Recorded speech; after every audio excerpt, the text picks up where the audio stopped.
Is there ever a time when you shouldn't be reading out loud to your students?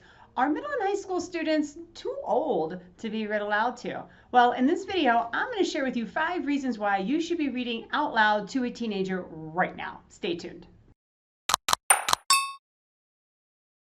Hi everyone, I'm Lee Hall from Literacy Teachers, and I'm all about giving you the tools you need to inspire, motivate, and change how your students read and write for academic success. If you're new here, this is a place where we come together to learn instructional tools and to learn about resources that you can use right now to help your students improve their literacy abilities. So today we're going to be talking about why reading aloud to middle and high school students is still important and why it's something that needs to be done, and I'm going to be giving you 5 reasons why you should do it. So, reason number 1.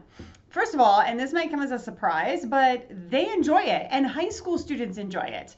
Not too long ago, I was teaching a summer English class for rising high school seniors. So these were kids that were 16, 17 years old, all right? And we were in class and we were learning how to write essays. So we were going to be reading some essays. And, they had some time at the end, like 5 or 10 minutes at the end of this particular class. And I said, let's get started on reading the next essay. And I talked to them about, you can read by yourself or you can read with a buddy or whatever, just read. And somebody said, will you please read out loud to us? And I was caught off guard by that. I said, are you sure that you want me to read out loud to you? And they said, absolutely. They said, our teachers think that we're too old for it and that we don't want them to, but we really enjoy it and we miss it. And you know what? They really did enjoy it, and they were engaged and they were focused and they would stop to ask questions and talk about things. My only criteria was, if I'm going to read out loud to you, you're going to have that book open, following along, or you're going to be sitting there, obviously actively listening. You're going to be engaged. Otherwise, we're not going to do it. And they did it. All right. Entire class of 20-something kids. They did it. All right. So reason number 2, exposure to challenging text and also exposure to diverse text, right? If you're choosing the text, then you can decide, right, how difficult you want a text to be. Could be it's, content. The content of the text is very difficult. Subject matter is very challenging. Could just be a dense text.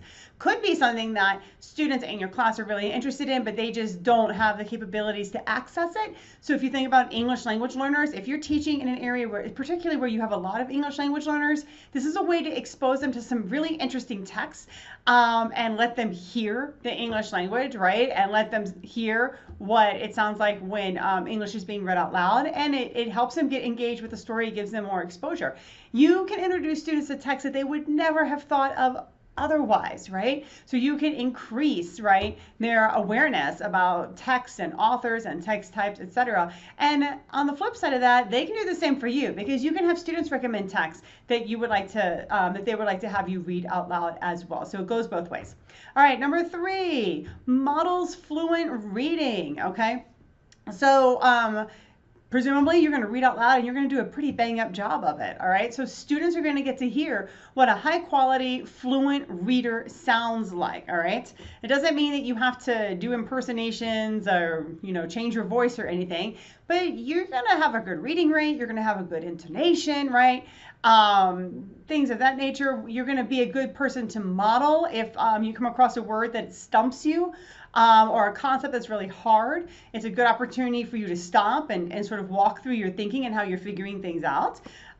So fluent reading, right? That's going to be useful for them to see. It's useful at any age. All right, number 4, allows for discussion. You're not just reading this out loud. Your students are going to want to talk about it with you.